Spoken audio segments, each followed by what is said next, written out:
Hello guys, नमस्ते सबैजनालाई welcome छ मेरो नयाँ भिडियोमा है। आज चाहिँ म हाम्रो नेपाली आलु तामा बनाउन जाँदैछु। त्यसको लागि चाहिँ हामीले यहाँ जुलियन काटेको अदुवा, लसुन अनि हरियो खुर्सानी, प्याज, यहाँ टमाटर, आलु र यहाँनिर तामा पनि एकदम बवाल तरिकाले रेडी गरिसकेको छ। अब हामी जाँदैछौँ यहाँनिर पकाउनलाई। यसरी टक्क प्यानमा सर्लक्क तातिसकेपछि तेल हाल्यौँ है। टक्क एकदम पुग्ने गरेर मस्त हाल्यो। क्वान्टिटी कति बनाउनु लागेको छ तपाईँहरूले त्यो अनुसार। एउटा जिरा, त्यहाँबाट हाल्छौँ यो अदुवा लसुन है। सर्लक्क सबै मिलाएर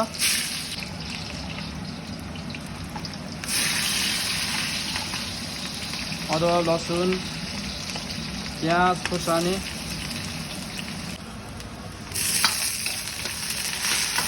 खतरा देखिँदो रहेछ यार। यसलाई चाहिँ हल्का हल्का ब्राउन हुने गरेर टक्क मस्त रोस्ट गर्छौँ है, मस्त फ्राई गर्छौँ। अब चाहिँ हामी टर्मेरिक पाउडर सर्लक्क आफ्नो क्वान्टिटी अनुसार है, कतिको बनाउनु लागिरहेछ सर्लक्क।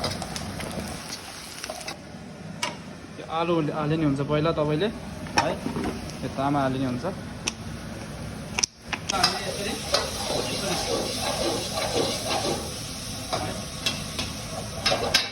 बवाल देखिसक्यो। यसलाई चाहिँ हामीले अब तामा पनि हाल्नुपर्ने हुन्छ। यो चाहिँ हाम्रो सेडमा थियो।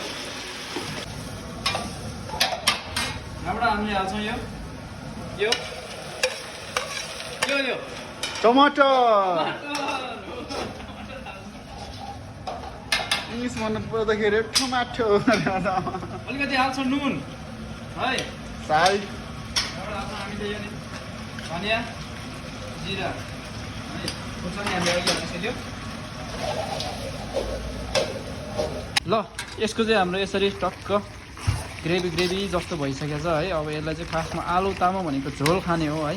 यसलाई यसरी ग्रेभी राख्नु हुँदैन। हल्का अहिले हामीले झोल थपेर झोलिलो आलु तामाको झोल निकाल्छौँ। ल हाम्रो चाहिँ यसरी झोल एकदम आलु तामाको झोल टक्क एकदम बवाल भएको छ। ल गाइस, यो चाहिँ हाम्रो लास्ट क्लिप। हामीले चाहिँ आलु तामा एकदमै आलु तामाको झोल चाहिँ रेडी गरिसकेको छ। र यस्तै भिडियोहरू हेर्न चाहनुहुन्छ भने चाहिँ हामीलाई फलो गरेर नबिर्सिनु होला है।